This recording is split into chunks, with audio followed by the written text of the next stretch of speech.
The conference room on the 42nd floor had floor-to-ceiling windows that overlooked downtown Seattle.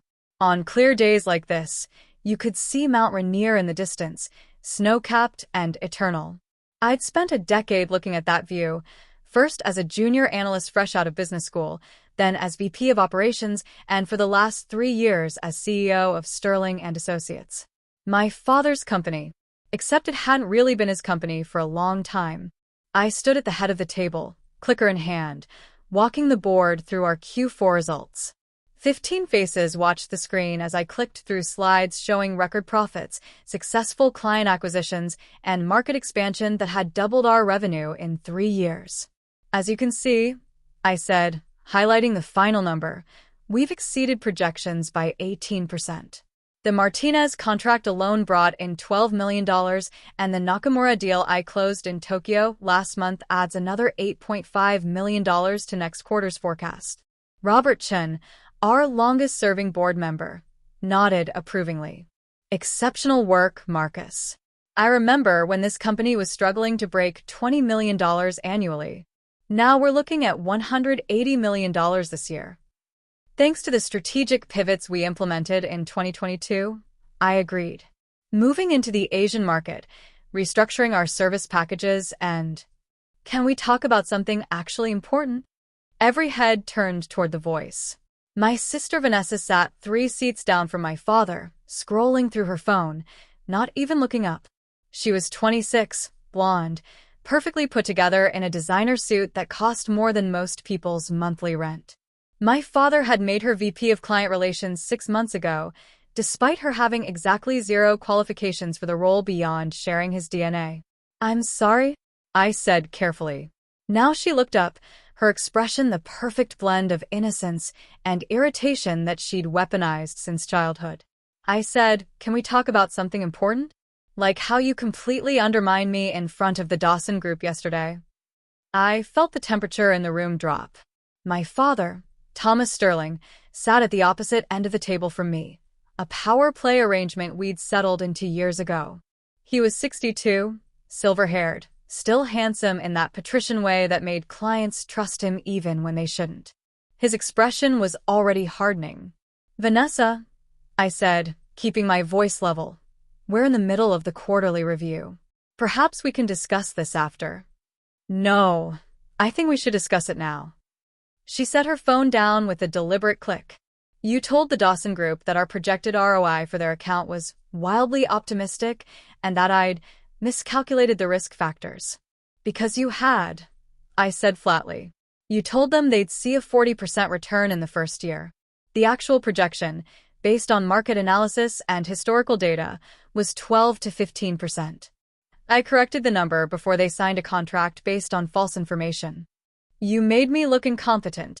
You made yourself look incompetent by not doing the actual analysis. I just prevented a lawsuit. Marcus. My father's voice cut through the room like a knife. That's enough. I turned to him. Dad, she literally told a client they'd make $4 million when the realistic expectation was $1.2 million. If they'd signed based on her numbers and we didn't deliver, they'd have grounds to sue us for fraud. Your sister is still learning, my father said, his voice tight. You don't publicly correct her in front of clients. You support her. That's what family does. What family does, I said, feeling a decade of frustration building in my chest, is not put unqualified people in positions where they can destroy the company. The silence that followed was absolute. Jennifer Park, our CFO, looked down at her papers. Robert Chen suddenly became very interested in his coffee. My assistant, David, who sat in the corner taking notes, had gone completely still. Vanessa's face flushed red. Unqualified? I have an MBA from a program Dad donated $2 million to. We all know how you got that degree, Vanessa. The same way you got this job. Marcus Sterling. My father stood up, his face going from red to purple. You will apologize to your sister. Right now. For what? Telling the truth? She's been VP of Client Relations for 6 months, and she's lost us 3 accounts because she doesn't understand basic financial modeling. The Dawson Group would have been the 4th. You're jealous, Vanessa said, and I could see tears starting in her eyes. The weapon she'd used successfully on our father since she was 5. You've always been jealous that Dad trusts me now. That I'm taking over the company. Taking over? I laughed, and it came out harsh. Vanessa, you can't even read a P&L statement. You asked me last week what fiscal year meant. That's it.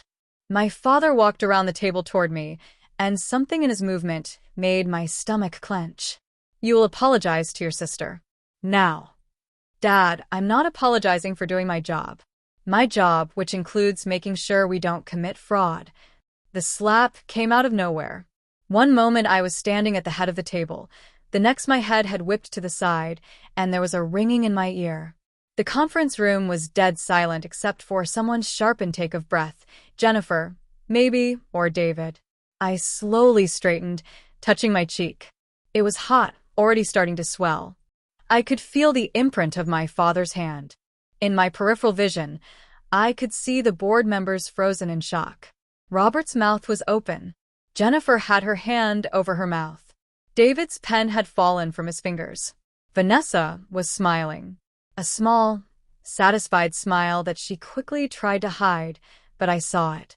My father stood in front of me, breathing hard, his hand still raised slightly. You will respect your sister, he said, his voice shaking with rage. You will respect this family. And you will apologize. I touched my cheek again, feeling the heat of the handprint. Looked at the board members who'd watched me save this company, who'd approved every strategic decision I'd made for 3 years, who knew exactly how much of our... Not one of them said a word. I looked at my father, at Vanessa, at the room full of people who'd just watched me be assaulted and done nothing. Okay, I said quietly. My father blinked, clearly not expecting that response. What? Okay. I'll apologize. I turned to Vanessa, my face carefully blank. I'm sorry I corrected your math in front of a client. It won't happen again. Vanessa's smile widened. Thank you. That's all I wanted. Good. My father stepped back, straightening his tie. Now, as for your behavior in this meeting, he gestured around the room. You're suspended from your duties as CEO effective immediately. Until you can learn to work as part of this family, Vanessa will take over your responsibilities. More silence. Even Vanessa looked surprised by that.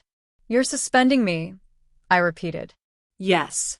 You're clearly not in the right headspace to lead this company. Take some time off. Think about what's important. When you're ready to be a team player, we'll discuss your return. I looked at him for a long moment. Then I turned to Vanessa. Congratulations on your promotion. Her smile wavered, like she wasn't quite sure if I was being sincere or setting a trap. I looked at the board. This meeting is adjourned. Vanessa can finish the quarterly review. I picked up my laptop and my phone. If you'll excuse me. I walked out of the conference room with my head up and my back straight, feeling 14 pairs of eyes on me. The handprint on my face burned. My office was 3 doors down from the conference room. Corner office, naturally. View of the mountains and the sound. Bookshelves lined with business journals and framed awards. Photos of successful deals, ribbon-cutting ceremonies, industry conferences where I'd been the keynote speaker. 10 years of my life, in one room. David followed me in, closing the door behind him. He was 43, had been my assistant for 5 years, and was arguably the most competent person in the entire building besides our CFO. Marcus, he started. I need you to do something for me, I said, setting my laptop on the desk and opening it. And I need you to do it quietly. He looked at my face, at the red handprint that was definitely going to bruise, and something in his expression hardened. What do you need? First, send me a list of all intellectual property, patents, and proprietary systems registered in my name personally, not the company's. His eyebrows rose. Sir. Second, pull the original employment contract I signed when I became CEO. The one our lawyer spent 3 months negotiating. The one where you maintained personal ownership of the client relationship protocols you developed, David said slowly. That one. And the predictive analytics software you coded yourself. Yes. And the entire Asian market expansion strategy that you documented as your personal methodology. You're catching on. David pulled out his tablet and started typing. Third thing. Get me a list of every client account where I'm the primary relationship holder. Not the company, me personally. That's going to be a long list. I touched my cheek again. It throbbed. What do you think I'm doing? I think you're about to show your father exactly what this company looks like without you. Then you're a smart man. I pulled up my email. How fast can you get me that information? Give me 2 hours. Make it 1. And David. I looked up at him. Update your resume. He smiled slowly. Where you go, I go. They don't deserve either of us. After he left, I sat at my desk and opened a new document. Started typing. Letter of resignation. To Board of Directors, Sterling and Associates. From Marcus Sterling, CEO. Date.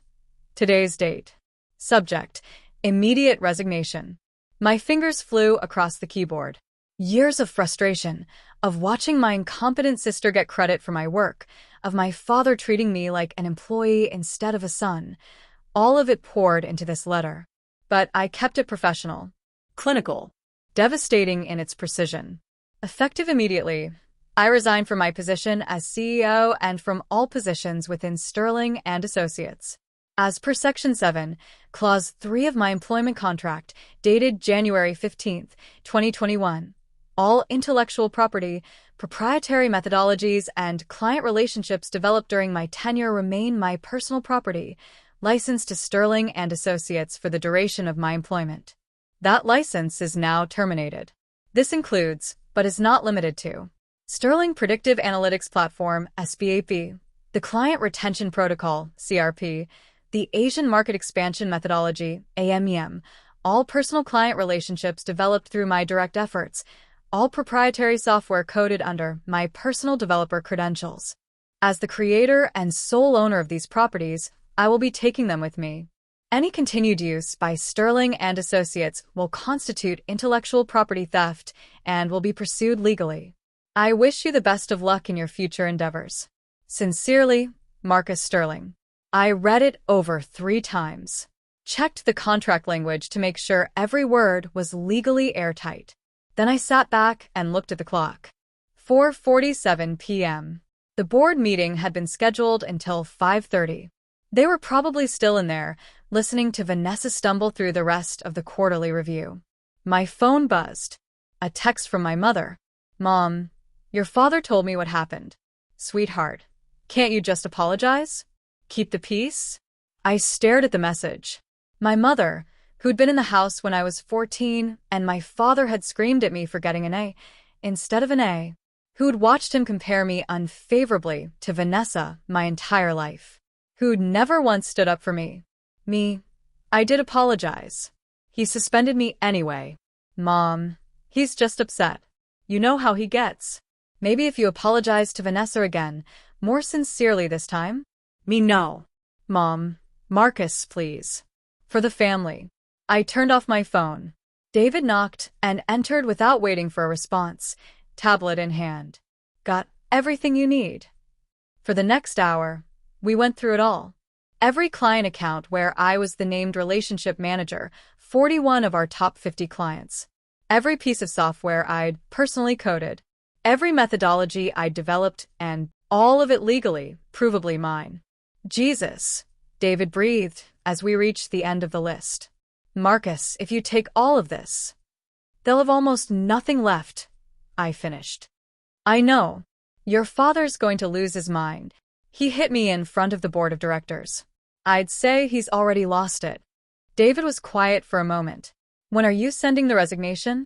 I looked at the clock. 5:52 p.m. The board meeting would be over by now. My father would be in his office, probably pouring himself a scotch and congratulating himself on putting his uppity son in his place. Vanessa would be posting on Instagram about her promotion. The board members would be headed home, probably discussing in low voices what they'd witnessed. I moved my cursor over the send button. Marcus, David said quietly, once you do this, there's no going back. I know. Your father will never forgive you. He slapped me, David, in front of 15 people. Then he suspended me for being right. There's nothing to go back to. What about your sister? I thought about Vanessa's smile when my father hit me, the satisfaction in her eyes. What about her? David nodded slowly. What do you need me to do? Pack up your desk. Send a resignation to HR. Tomorrow morning at 9 a.m., start calling every client on this list. Tell them I've left the company and I'm starting my own firm. Tell them I'd love to continue working with them in this new capacity. That's going to be a lot of calls. I'll help. We'll split the list. When do we tell the board? We don't. They'll figure it out when the clients start leaving. David smiled, sharp and satisfied. This is going to be beautiful chaos. That's the plan. I clicked send. The email whooshed away into the digital void. Somewhere in the building, in inboxes that wouldn't be checked until tomorrow morning, my resignation letter was waiting. Like a bomb with a timer. I stood up, looked around my office one last time. The awards. The photos. The leather chair I'd spent countless late nights in, fixing problems my father created and Vanessa made worse. Let's go, I said. David and I walked out together. The building was mostly empty at this hour. The board members had all left, and most of the staff cleared out by 6. I didn't see my father or Vanessa, which was probably for the best. In the parking garage, David paused beside his car. Marcus, for what it's worth, you built this company into what it is. Everyone knows that. And they're going to find out tomorrow just how much you were holding everything together. Thanks, David. See you tomorrow. New office. I'll text you the address. I drove home in a daze, my face throbbing. I lived in a condo downtown, 20 minutes from the office. Bachelor pad, my mother called it disapprovingly. I called it peace and quiet. I ordered Thai food, poured myself a drink, and sat on my balcony watching the city lights come on. My phone was still off. I'd turn it on tomorrow, after the bomb went off. For now, I just sat in the silence and felt something I hadn't felt in years. Free. I slept better that night than I had in months. No stress dreams about quarterly reports or client meetings. No anxiety about Vanessa's latest screw-up that I'd have to fix. Just deep, dreamless sleep. I woke up at 7, made coffee, and turned on my phone. 63 notifications. The first was an email notification, timestamped at 6:47 a.m. From Thomas Sterling. Subject: Call me immediately. I deleted it without reading. The next 20 were variations on the same theme. Voicemails from my father, texts from my mother, emails from board members. All sent in the last hour, all increasingly frantic. I ignored them all and opened my laptop instead. Started drafting the formation documents for Sterling Solutions LLC. My company. My rules. At 8:30, David called. Have you seen the carnage yet? He asked without preamble. I haven't looked. Oh, you need to look? Your father's been trying to log into SBAP since 7 this morning. Can't get in. You're the only one with admin credentials. He tried to access the client relationship database. Also locked. He tried to pull up the Tokyo expansion protocols. Gone. Marcus, he's losing his mind. Good. Your sister posted on Instagram at 6 a.m. about her first day as CEO. The comments are not kind. Show me. He sent a screenshot. Vanessa's post showed her in my office, already redecorating, apparently, with the caption, First day as CEO. Ready to lead Sterling and Associates into the future. Girl boss energy. Flexed biceps crown. The comments. Didn't your brother build that company? Congrats on inheriting what you didn't earn. This is the nepotism I aspire to. LOL. Where's Marcus? He was the only reason that company succeeded. I smiled grimly. It gets better, David said. The Dawson Group called at 8 a.m. Asked to speak with you. Your sister took the call. Told them you were no longer with the company. They terminated their contract on the spot. That's a $6 million account. I know.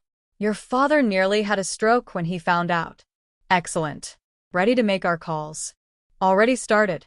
The Martinez Group wants to follow you. So does Nakamura Industries. The 2 biggest accounts we have. Had. They're ours now. For the next 3 hours, David and I worked through the client list. One by one, I called the people I'd built relationships with over the past decade.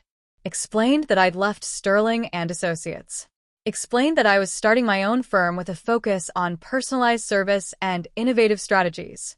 Explained, without saying it directly, that everything they'd valued about working with Sterling and Associates was me, and I was taking that with me.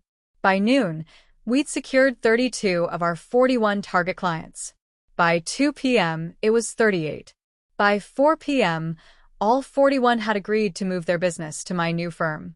My phone had been ringing constantly with calls from my father. I finally answered one at 4:30. "Where the hell are you?" he roared before I could even say hello. "I'm at lunch," I said calmly. "What can I do for you, Dad?" "You can get your ass back to this office right now and fix whatever you did to our systems." "I didn't do anything to your systems. I removed my systems. They were never yours."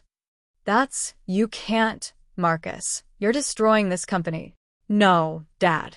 I'm just not propping it up anymore. Turns out there's a difference." We'll sue you. "We'll sue you for everything." "Go ahead." My lawyer is standing by. Fun fact, she's the one who negotiated my employment contract.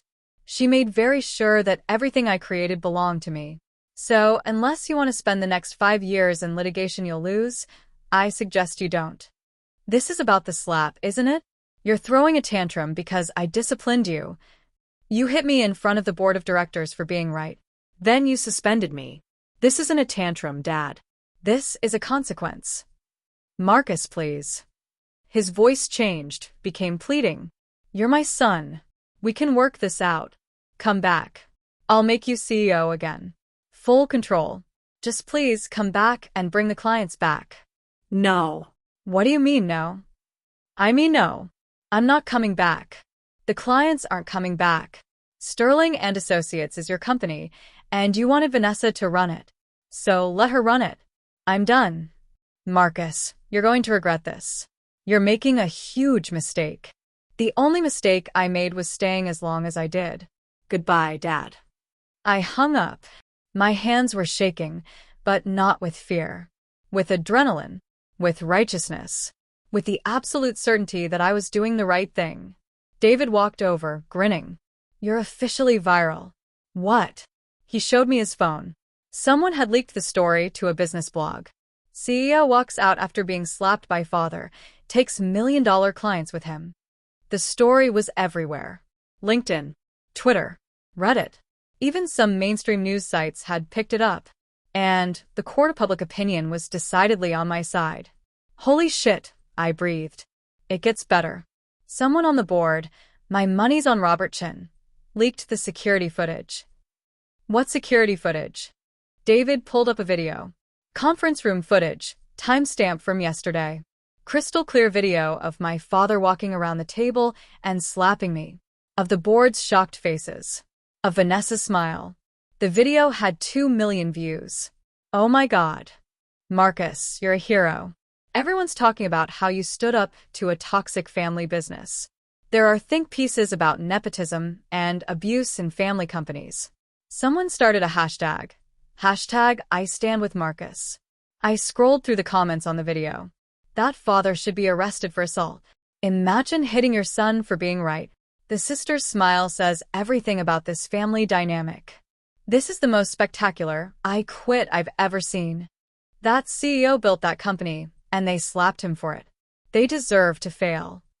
My phone rang. My mother. I answered. Marcus, what have you done? She sounded like she'd been crying. Your father's company is falling apart. The board is calling for emergency meetings.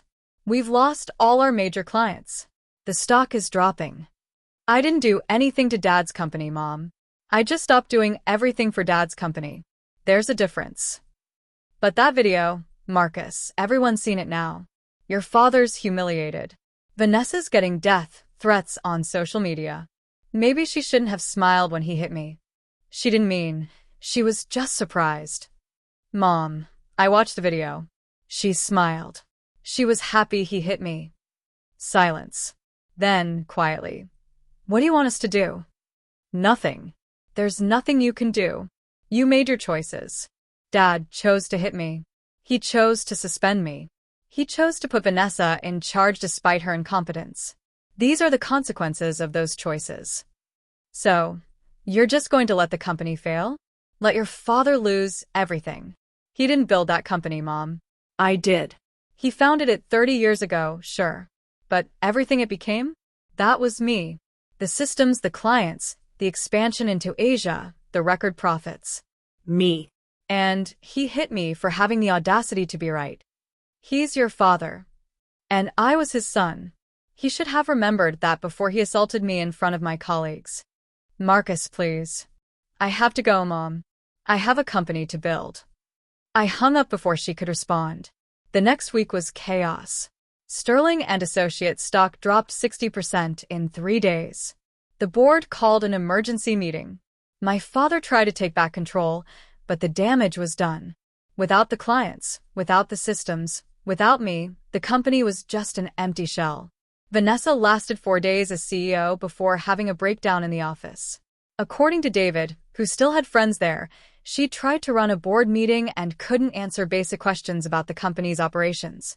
She tried to use SBAP and couldn't log in. She tried to call clients and discovered they'd all moved to my firm. She'd locked herself in the bathroom and cried for an hour. My father tried everything. He offered me a partnership. He offered me majority ownership. He offered to step down and let me run everything. I said no to all of it, because it wasn't about money or power or control. It was about respect. And you can't unring that bell. You can't unslap someone's face. You can't unsuspend someone for being right. 2 weeks after I walked out, Sterling and Associates announced they were filing for bankruptcy protection. 3 weeks after, they announced they were liquidating assets and closing permanently. A company that had been in my family for 30 years gone.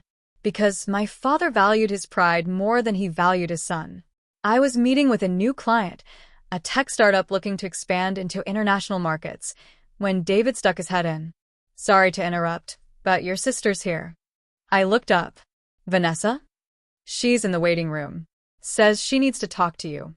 I glanced at my client, who waved. Take your time. I need to make some calls anyway. I found Vanessa in the waiting room of my new office. It was smaller than Sterling and Associates had been, but it was mine. Modern. Clean. Full of people I'd personally hired because they were competent, not because they were related to me. Vanessa looked terrible. Her hair wasn't perfectly styled.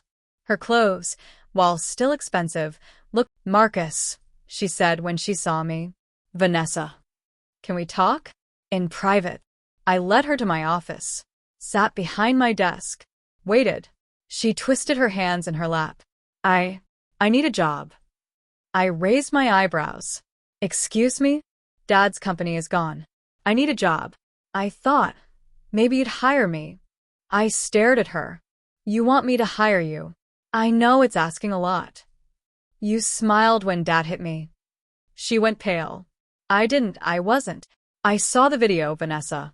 Everyone saw the video. You smiled. I was nervous. I didn't know what to do. You enjoyed it.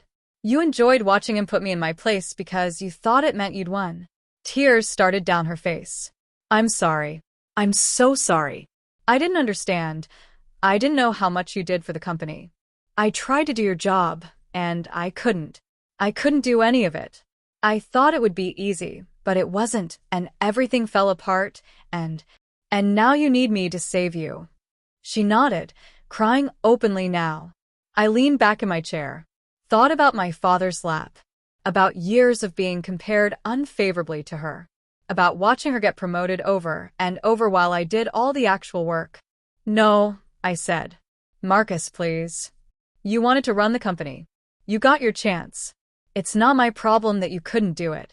I'll do anything. Entry level. Assistant. I don't care. I just need. Vanessa, did you pass the competency test? She blinked. What?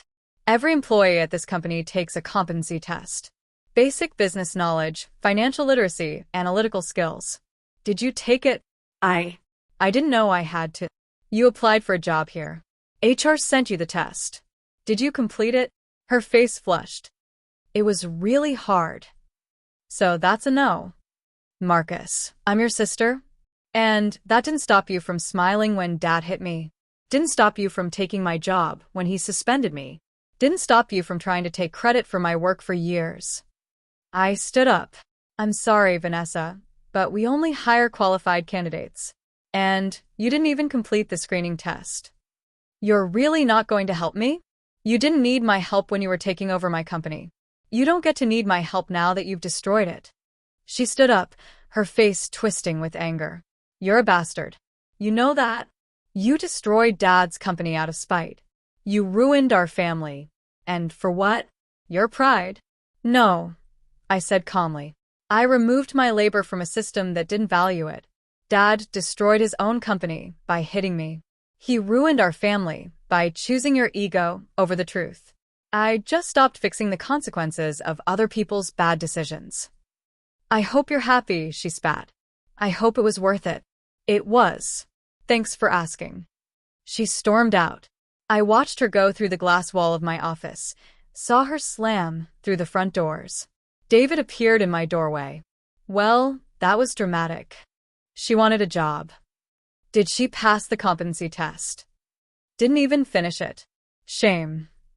He didn't sound like he thought it was a shame at all. My phone buzzed. Robert Chen, the board member from Sterling and Associates. Marcus, it's Robert.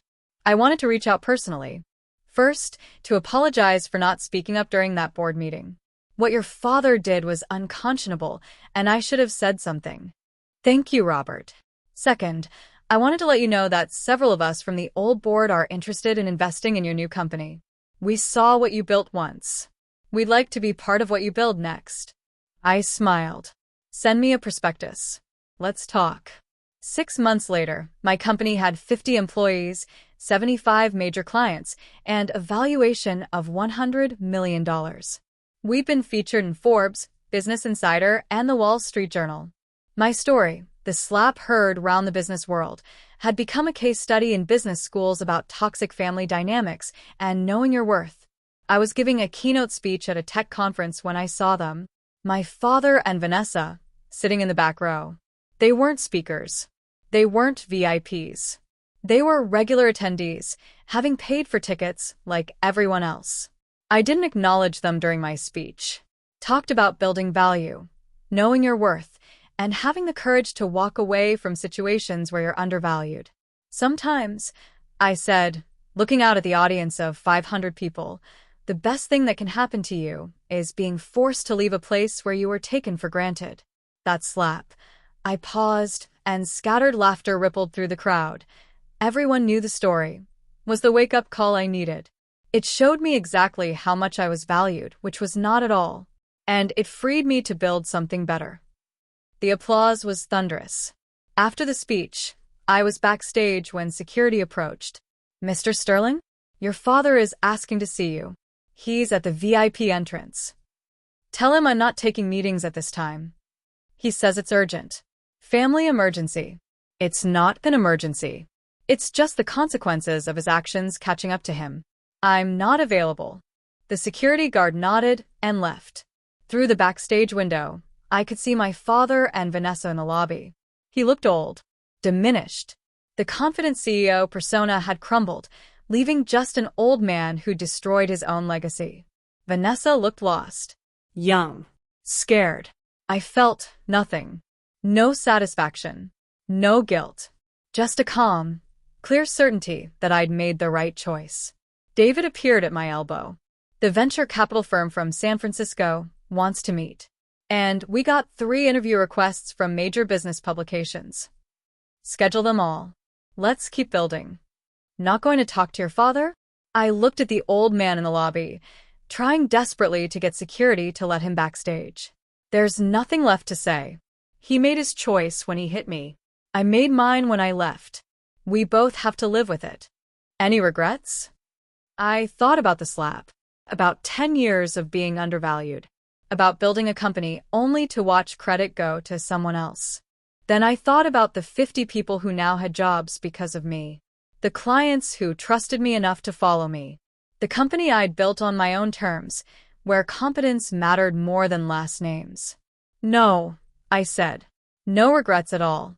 1 year after the slap, I sat in my corner office, bigger than the one at Sterling and Associates, and looked at the view. Different mountains, different city, but the same endless sky. My phone rang. My mother. I'd talked to her a few times over the past year. Brief, awkward conversations where she tried to bridge a gap that couldn't be bridged. Marcus, honey, I wanted to let you know, your father had a stroke yesterday. I felt my chest tighten, not with grief, not with panic, but with something quieter, something I couldn't name at first. It wasn't anger. It wasn't satisfaction. It wasn't even shock. It was distance. A kind of emotional distance, so wide it felt like looking at someone else's life entirely.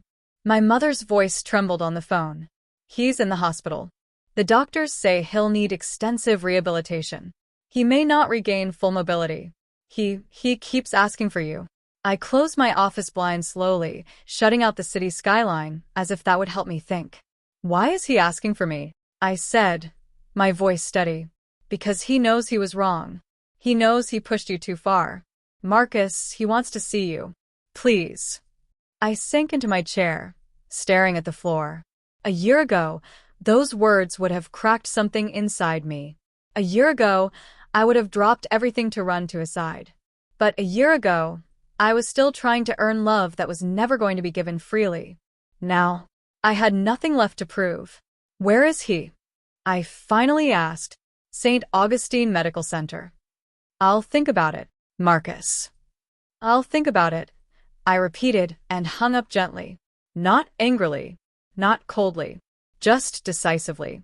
2 hours later, I found myself driving toward the hospital anyway. Not because he deserved it. Not because I was seeking closure. But because sometimes the final step in healing is facing the wound, even if the wound no longer controls you. The hospital smell hit me as soon as I entered. Antiseptic, sterile, suffocating. Vanessa was sitting in a plastic chair outside the room, her face blotchy from crying. When she looked up and saw me, her breath caught. Marcus, she whispered. Vanessa. I didn't think you'd come. I'm not sure I did, I said honestly. I'm just here. She nodded, wiping her face. They said he keeps asking for you. He barely talks, but every time he wakes up, he says your name. I swallowed. Not pain, not love, just a heaviness that came with the truth of who he used to be and who he became. Is he awake now? I asked. She nodded and stepped aside. I walked into the room quietly. My father looked smaller than I'd ever seen him. His once commanding posture was slouched. His hands, steady enough to sign multi-million-dollar deals, now trembled against the blanket. Half his face sagged slightly from the stroke. But his eyes were clear. And they widened when he saw me. Marcus, his voice cracked in half. I didn't move closer. Not yet. You wanted to see me, I said. He nodded slowly, struggling to lift a hand. Wrong. The words were broken. His voice was thin. His pride, once impenetrable, was gone. You are wrong, I agreed. A tear escaped down his face. It was the first time in my adult life I'd ever seen him cry. Sorry, he whispered. He meant it. For the slap. For the years of favoritism. For never seeing me. For everything. But something inside me shifted, not sympathy, not anger, but acceptance. You hurt me, I said plainly. You hurt the company. You hurt all of us. And I spent too long trying to be the son you wanted instead of the man I needed to become. His eyes closed briefly, as if absorbing the truth. But I continued softly. I'm not angry anymore. I'm done carrying that. His eyes opened slowly. He looked relieved as a broken man could look. I forgive you, I said. Not for him. For me. His breath shuddered. He tried to speak again, but the words failed. And for the first time in my life, the silence between us didn't feel like a battlefield. It felt like peace. I stayed for only 10 minutes. Long enough to give him the closure he needed. Short enough to protect the life I had built without him. When I stepped back into the hallway, Vanessa stood waiting. How is he? He apologized. She inhaled sharply. Did you forgive him? I did. Her chin trembled. I don't think he deserves it. Maybe not, I said. Forgiveness doesn't erase the past. It just stops it from controlling the future. She let out a shaky breath. Do you hate me too? I looked at her, really looked at her. She was lost, humbled, finally human. No, I said. I don't hate you. She burst into tears, not dramatic, not manipulative, just raw.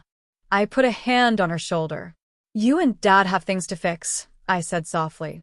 That's your journey, not mine. She nodded into her hands. I hope you heal, Vanessa. Truly. Then I walked away. Outside, the air felt crisp. The world felt lighter.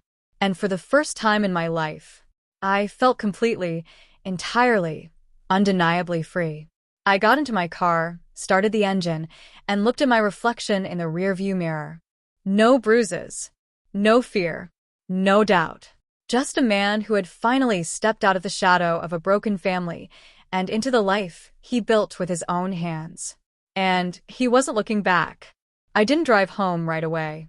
Instead, I pulled into a quiet overlook just outside the hospital grounds, a wide hill that faced the city skyline. The sun was sinking, casting long orange streaks across the glass buildings. It felt like the whole world was exhaling. For the first time since the phone call, I let myself breathe too. My hands rested on the steering wheel, steadier than they had any right to be after everything that had happened. I wasn't shaking. I wasn't spiraling. I wasn't collapsing into old versions of myself. I was calm. A year ago, seeing my father so weak would have broken something inside me. Now, all it did was remind me of how far I'd climbed out of the life I once lived. My phone buzzed. It was a message from Kai. You okay? I felt something shift today. Call me when you're ready. Somehow, he always seemed to know, not the details, but the emotional weather. I didn't call. Not yet. Instead, I sat in silence long enough for the city lights to flicker on one by one. When I finally headed home, the night felt different, heavier and lighter at the same time. As soon as I walked in the door, Kai was there on the couch, waiting for me. He stood up the second he saw my face. You went to see him, he said, not as a question, but as an understanding. I did. He didn't ask what happened. He just walked over and wrapped his arms around me, not tight, not protective, just present. Do you want to talk? He murmured into my shoulder. I don't know. Then we don't have to. I rested my forehead against his chest, letting my breath settle into the rhythm of his. For a long moment, neither of us moved. Later, we sat on the living room floor with takeout containers between us, noodles for him, rice and grilled chicken for me. The quiet wasn't uncomfortable. It was grounding. After a few bites, Kai said softly, You look different tonight. Different how? Like someone who just closed a door they've been holding open for too long. I looked down at my hands. I forgave him, I admitted. Kai nodded slowly. Because you needed peace, not because he earned it. Exactly. He leaned back on his palms. That's strength, you know. To walk in without fear. To leave without guilt. I exhaled. It didn't feel strong. It felt necessary. That's what real strength usually feels like. We were quiet again. Then he cleared his throat, a little uncertain. Listen, something happened today on my end too. His voice shifted, hesitant, almost careful. I glanced at him. What happened? He rubbed the back of his neck. My brother called. I froze. Kai didn't talk about his brother. Ever. The most he'd said was that they were not close and it's complicated. What did he say? I asked gently. Kai let out a breath that sounded like he'd been holding it for years. He said he wants to meet. Said he's been in therapy. Said he's sorry. A beat of silence settled between us, familiar, reflective, uncanny in its symmetry. We were both breaking generational patterns on the very same day. What are you going to do? I asked. I don't know, he answered. But seeing you walk through your storm today, it made me realize maybe I'm ready to face mine. I swallowed, emotion tugging at my chest. We'll face it together, I said. He smiled, soft, real, grateful. Yeah, he whispered. Together. But life doesn't pause just because you're healing. 2 days later, the call came again. Not from my father. Not from Vanessa. From the hospital. A nurse, voice tense but professional. Marcus, we need to inform you, your father has had complications. My heartbeat stuttered. What kind of complications? We can't discuss details yet, but you should come in. The room felt like it tilted. Not because I was afraid of losing him. That part of me had been grieving for years. But because I knew what this moment was. Another crossroads. Another test. Another reminder that healing isn't a straight path. It's a spiral that brings you back to the places you thought you'd already conquered. Kai stood behind me, hands on my shoulders, steadying me. You don't have to go alone, he said. I know, I whispered. And this time, I didn't hesitate. The drive back to the hospital felt different this time.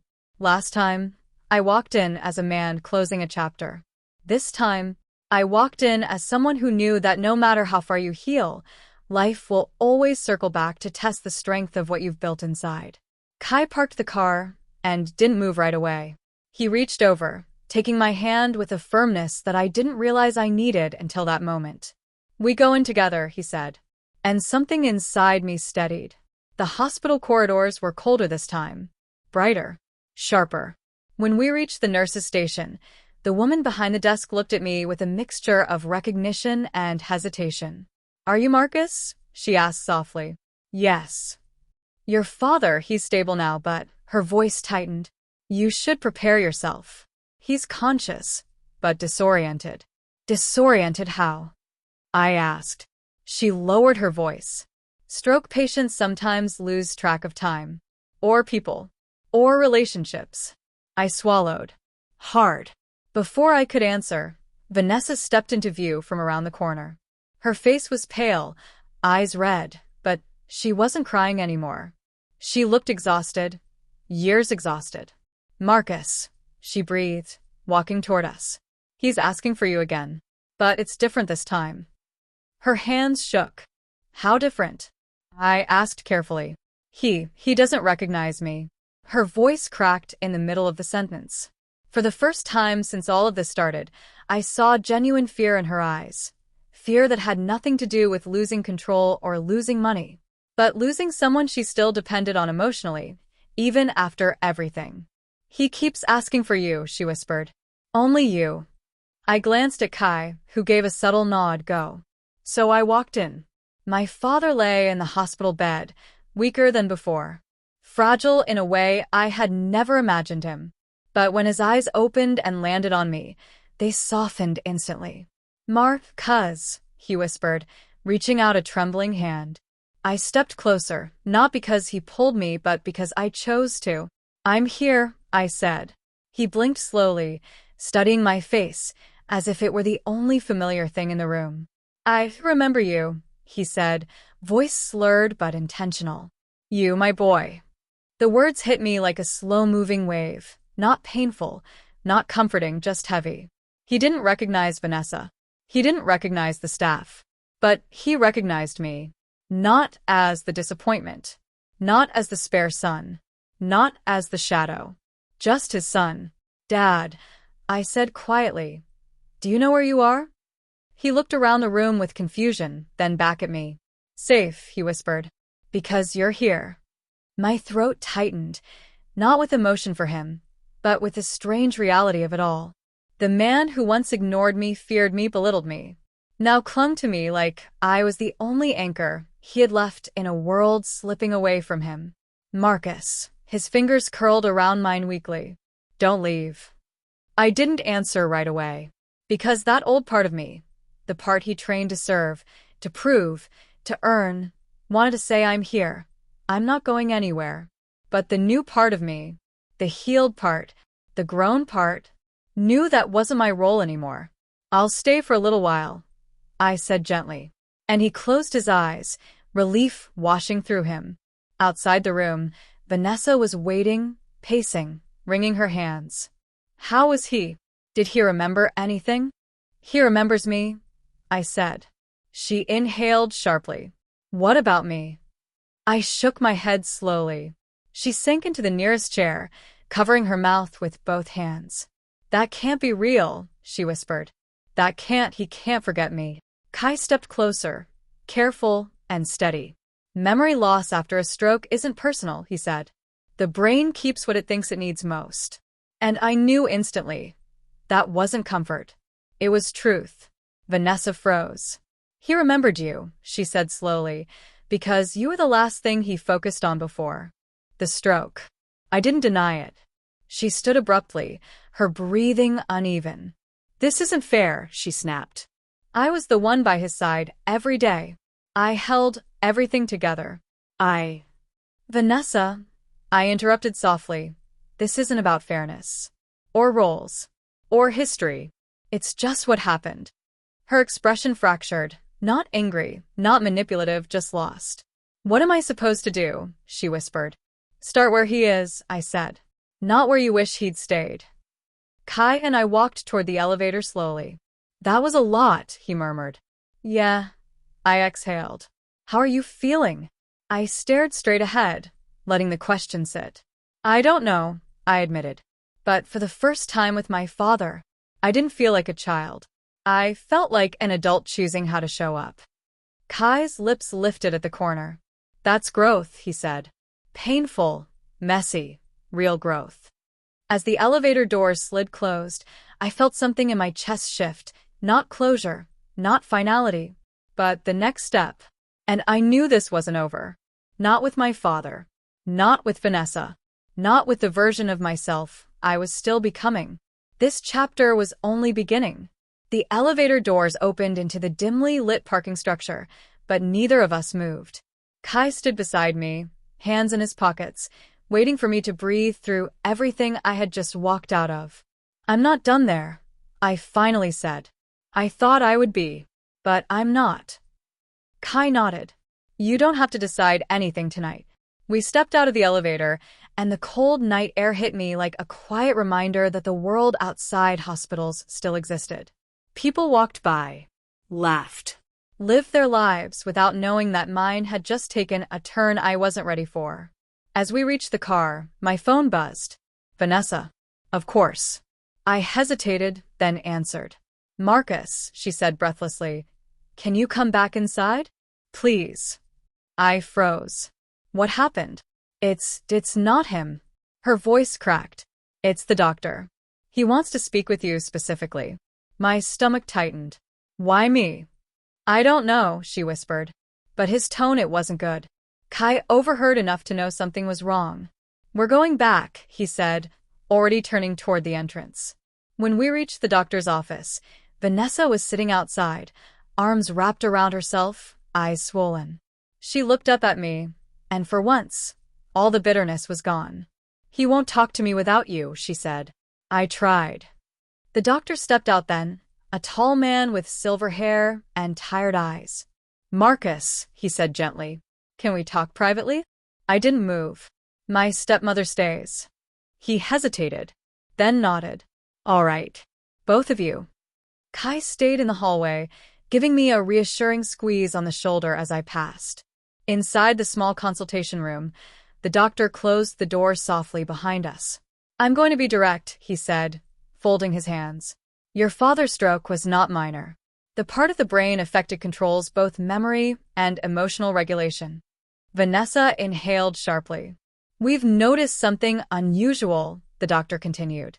Mary showed him several photos of the two of them earlier. He didn't recognize her. But when shown a photo of you, he looked directly at me. He became emotional, agitated, and repeated your name.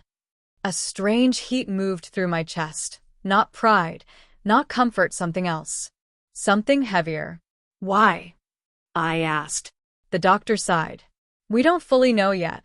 But what I can tell you is this. Whatever he was confronting mentally, whatever he was thinking about at the moment the stroke occurred, it is very likely tied to you. Vanessa stiffened beside me. What does that even mean? She demanded. It means, the doctor said carefully, your husband may have been experiencing extreme stress, guilt, or conflict regarding Marcus. My breath caught. Guilt. For what? For the way he raised me? For what he allowed? For what he ignored? For a truth I hadn't uncovered yet? We'll need time, the doctor continued. Tests. Observations. But his brain is clinging to the last unresolved emotional point before the stroke. He paused. And that point was you, Marcus. I walked out of the room in a daze. Kai stood immediately. What happened? I didn't answer. I just kept walking until we reached the far end of the hallway, where the lights were dimmer and no one was around. Then I leaned back against the wall. He was thinking about me when it happened, I said quietly. The doctor thinks something between us triggered the stroke. Kai stared at me, Not shocked, but strangely understanding. Do you believe that? I shook my head. I don't know what to believe. He stepped closer. Marcus, what was the last real conversation you had with him? Before this? The question hit hard. I hadn't thought about that moment in years. But suddenly it was clear. Painfully clear. The night I left home. Kai's expression flickered. What did he say? I closed my eyes, the memory crashing back with a weight that stole my breath. He told me I was a mistake, I whispered, and that he wished he had raised me differently or not at all. Kai inhaled sharply. Marcus.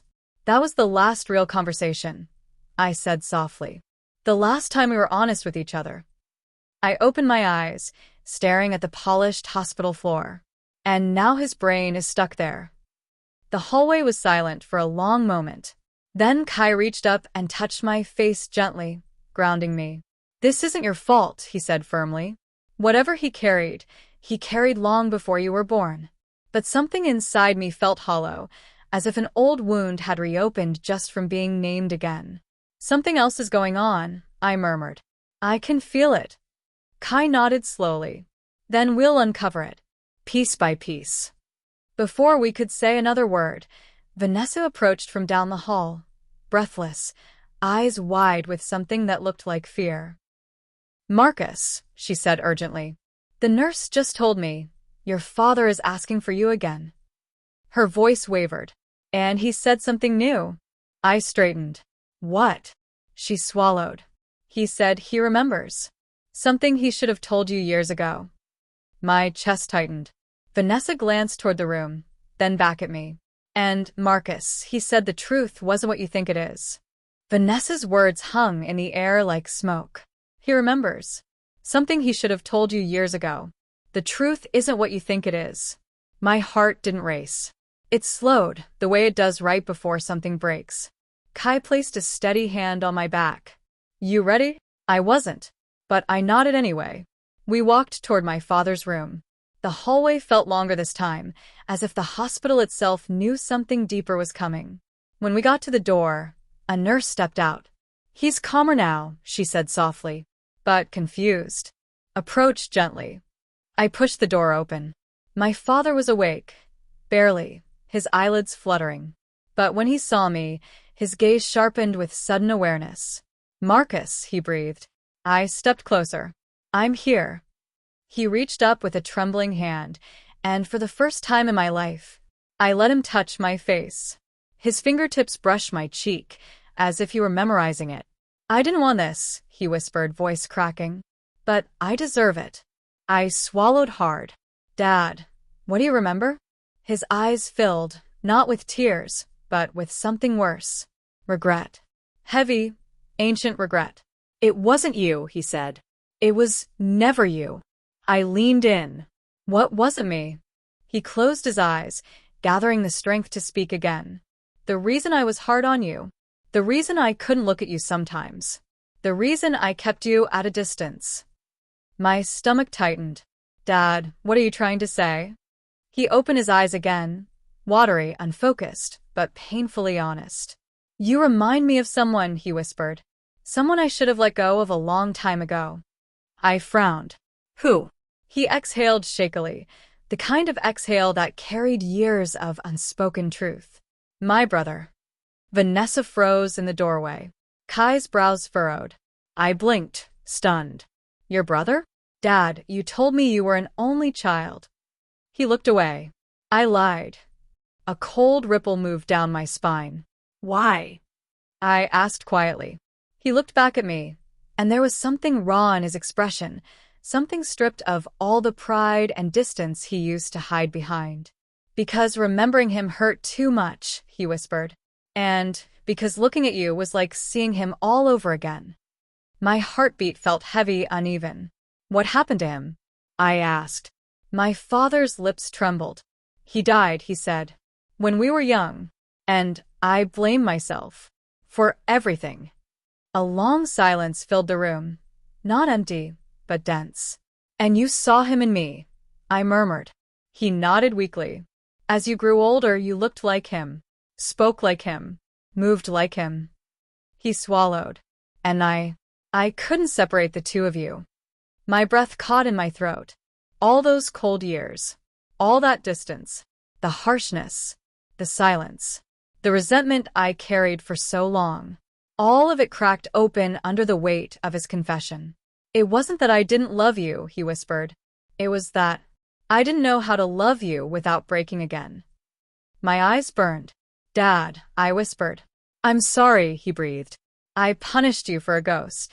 A deep ache rose in me. Not forgiveness, not sympathy, just the shock of finally understanding a wound I'd spent my whole life trying to name. He closed his eyes, exhausted. I should have told you years ago, he murmured. But I was a coward. And now, I'm running out of time. I gripped his hand. You're here now, I said quietly. Say what you need to say. His face softened. There's more, he whispered. More you need to know. My chest tightened. What more?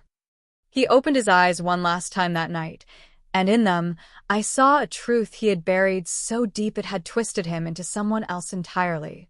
The family business, he murmured. It wasn't mine to inherit. I frowned. What do you mean? His next words came out barely audible, trembling with old guilt. It was his. A chill crawled up my spine. And when he died, everything that belonged to him, everything meant for his son, he squeezed my hand weakly, was given to you instead. My breath hitched. Kai's eyes widened behind me. Vanessa went pale as paper. I stared at my father, stunned, frozen, unable to blink. What? I whispered. He nodded with a slow, broken motion. You weren't meant to carry my legacy, he whispered. You were meant to carry his. My pulse hammered in my ears. You were meant to carry his.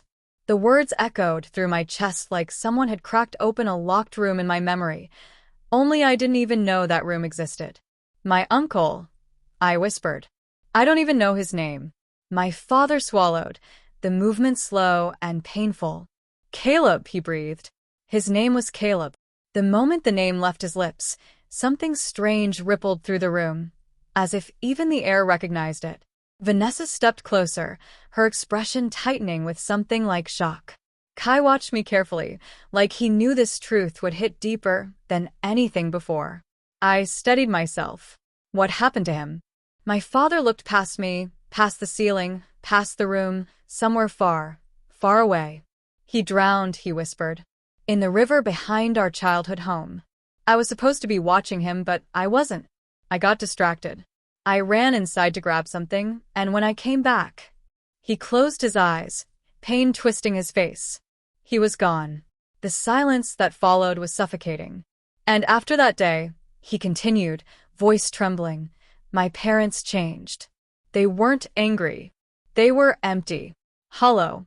And I made myself hollow too.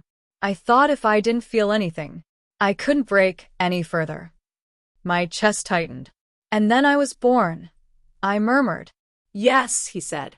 And you had Caleb's eyes, his hands, his stubbornness, his temper. Your laugh sounded like his. Your walk was the same. A tear slid down his cheek.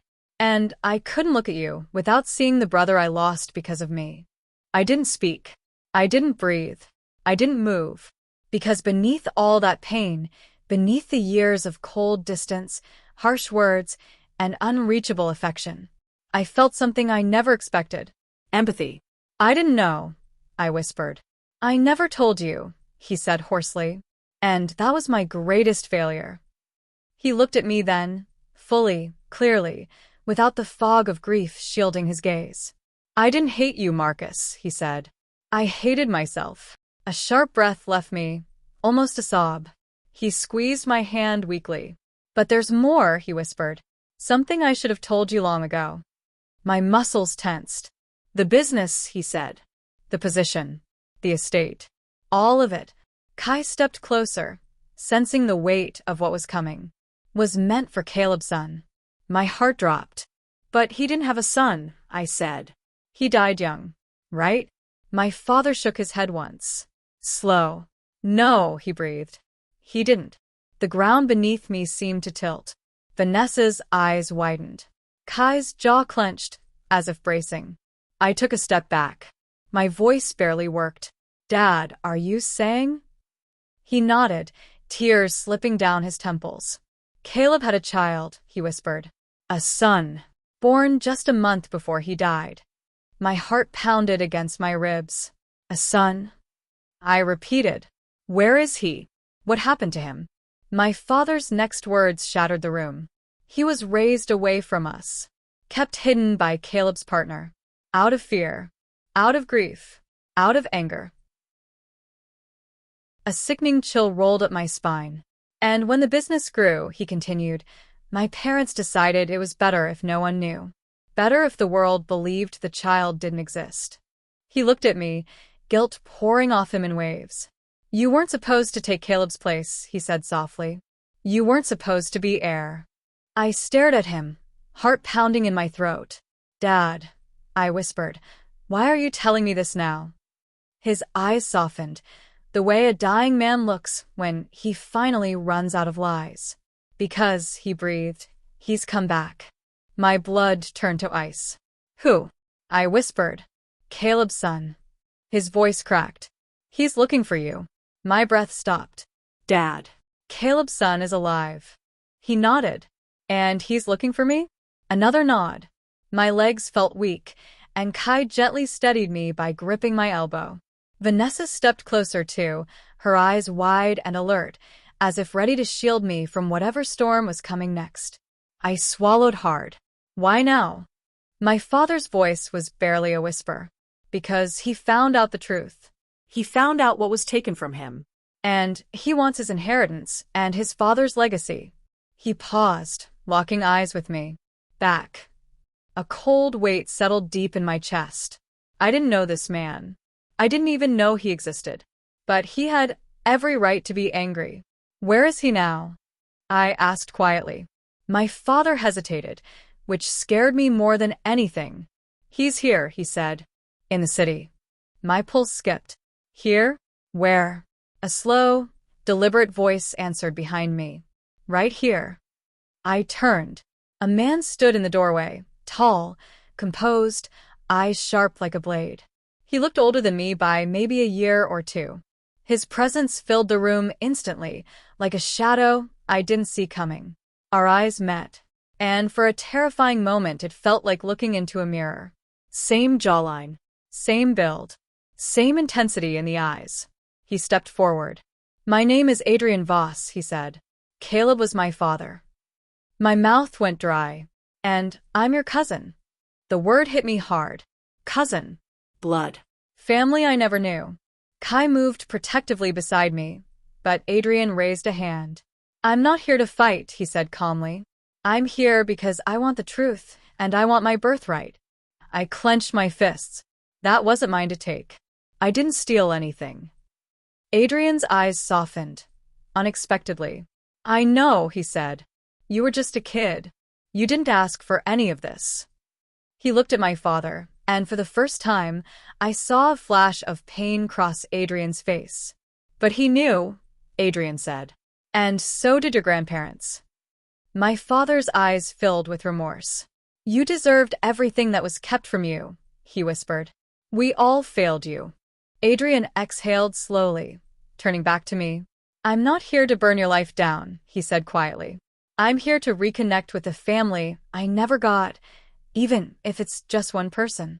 My chest tightened, emotions swirling, grief, guilt, confusion, and something else I didn't expect.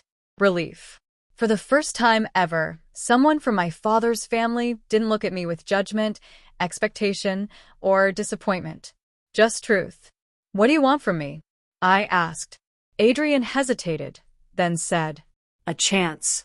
A chance to know who my father's family became. A chance to know you. I looked at him, this stranger, who wasn't really a stranger. And something eased inside me. What about the business? I asked. The estate. I'll take what's legally mine, Adrian said. But the rest of it, relationships, forgiveness, family, that'll take more time. A long silence filled the room. Finally, I extended my hand. Then let's start there, I said. With time. Adrian looked stunned, then grateful, and he shook my hand firmly. I'd like that, he said. My father's face crumpled with emotion, as if a weight he'd carried alone for decades finally lifted. But his breath grew shallow. Too shallow. His monitors began to beep. The nurse rushed in. His heart is failing. Step back, please. I froze, panic ripping through me, but Kai grabbed my shoulders gently. Let them work, Marcus. But I couldn't move, couldn't breathe, couldn't look away. My father's eyes found mine one last time. He mouthed the words, I'm sorry, and then the monitor flatlined. I felt my knees buckle, and Kai caught me before I collapsed. Adrian stepped back, tears sliding down his face silently. The world faded into a ringing void. For the first time in my life, I cried for my father, not for the father he was, but for the father he could have been, and for the man he was at the very end, flawed, broken, regretful, but finally honest. We buried him a week later. The funeral was small, quiet, dignified. Adrian stood beside me the whole time. Vanessa and Kai never left my side. Not for a second. And after the service, Adrian said quietly, We have a lot to rebuild. Together. I nodded. We will. In the months that followed, the truth changed everything, but not in the way I feared. Adrian and I worked through the business transition fairly and respectfully. He took what belonged to him. I stepped back without resentment. The company grew stronger, with both of us involved in our own ways. But more importantly, we became family. Real family. Not out of obligation. Not out of blood alone. But out of a shared past full of wounds we finally had the courage to heal. Kai and I grew even closer during that time. Stronger. More stable. More sure of each other. Vanessa became a permanent part of my life, a steady voice of reason and comfort. The pain didn't disappear. It transformed. Into growth. Into understanding. Into a future not built on secrets, but truth. One evening, months later, I visited my father's grave alone. The wind was gentle, carrying the scent of pine. I forgive you, I whispered. And somehow, I felt him hear it. I walked away lighter. And for the first time in my entire life, I knew who I was. Not the son of a cold father. Not the heir to a legacy built on silence. Not the shadow of a man who died too young. I was Marcus. A man who chose truth over illusion. Family over fear. Healing over history. And the life ahead of me, with Kai, with Vanessa, with Adrian, was brighter than anything behind me. The story didn't end with pain. It ended with freedom, with connection, with becoming whole. And I finally realized, being abandoned once doesn't mean you stay broken forever. Sometimes, it's the first step toward the life you were meant to build. Glowing star, if this story touched your heart, remember this.